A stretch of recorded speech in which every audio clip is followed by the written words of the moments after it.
Një lojë që bëri Gjesti me Rozanën duke lozur me valixhe në shtëpi është bërë temë e një debati të egër midis tij dhe Eglit.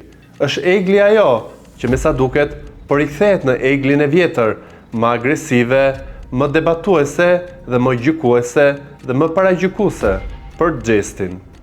Sipas saj, është Gjesti i cili ka thënë që unë nuk dua të kem më asnjë raport me Rozanën, e kur ai po luante me valixhe, mbrëm dhe u afrua Rozana për Eglin, Gjesti duhet ta ndalte aty në atë moment dhe t'i thoshte mos mu afrom.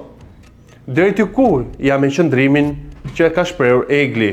Për mua, Gjesti nuk di të mbaj qëndrime dhe nuk di të vendos kufi, siç ka ndodhur edhe me Jozin, që për fjalën që i tha, që fyu dhe ofendoi thellë, doli nga shtëpi me zarf të zi, dhe sot janë shok, bëjnë lojra bashk, gatuajnë bashk, këndojnë dhe qëndrojnë bashk. Për mua në atë lojë duhet jesh i ftohtë, nuk ka nevojë për atë lojë të bësh gjithçka, por duhet të mbash qëndrim. Por Gjesi nuk e ka këtë, ai është një tip tjetër ndryshe, ai nuk harron, por fal, dhe le të themi shoqërohet me të gjithë. Nga ana tjetër, nga debati që ka pasur Egli dhe Gjesti, kanë dalë në pa edhe tema që për të cilën po diskutohen dhe në rrjetet sociale. Një deklaratë e Gjestit që i thot Eglit pse më ke ftuar në shtrat, por Egli nga ana tjetër nuk e ka ndalur arsenalin me ofendime dhe me paragjykime për Gjestin. Me sa duket, situata është e agravuar, por mund të jetë edhe ndoshta një taktik e Eglit për të qenë dinamike në lojë, pasi e vetmja mundësi që ajo të jetë aktive në lojë është pothuajse vetëm me Gjestin, dhe i kemi parë dhe të gjithë e dim se sa shumë të dy ata komentojnë jashtë, se sa shumë të dy ata prodhojnë situata, drama brenda shtëpisë dhe le të themi pushtojnë emisionet rrjetet sociale.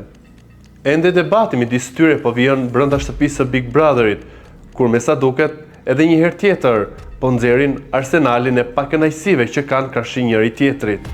Por ajo që dua të ndaj me ju ka të bëjë me një sondazh që e kam bërë për herë të parë, ku kam vënë në pyetje 5 banor, që unë i shikoj si finalist dhe për kë secilin prej tyre audienca që unë kam ka votuar nëse është e votues apo jo.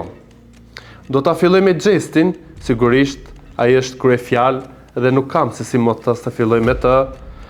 Edhe pyetjes se nëse a e shohin Gjestin fitues apo jo, me po janë përgjigjur 70% dhe me jo 30%. Kalojmë te Gerta, me po janë përgjigjur 52% dhe jo 48%. Nga ana tjetër, shifra më e lartë për Eglin është 88% jo edhe 12% që ta fitoj.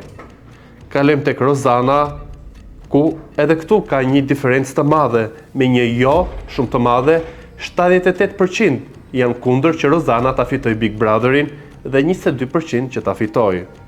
Nga ana tjetër, për Loredanën, 71% janë kundër që ta fitoj dhe 29% janë pro.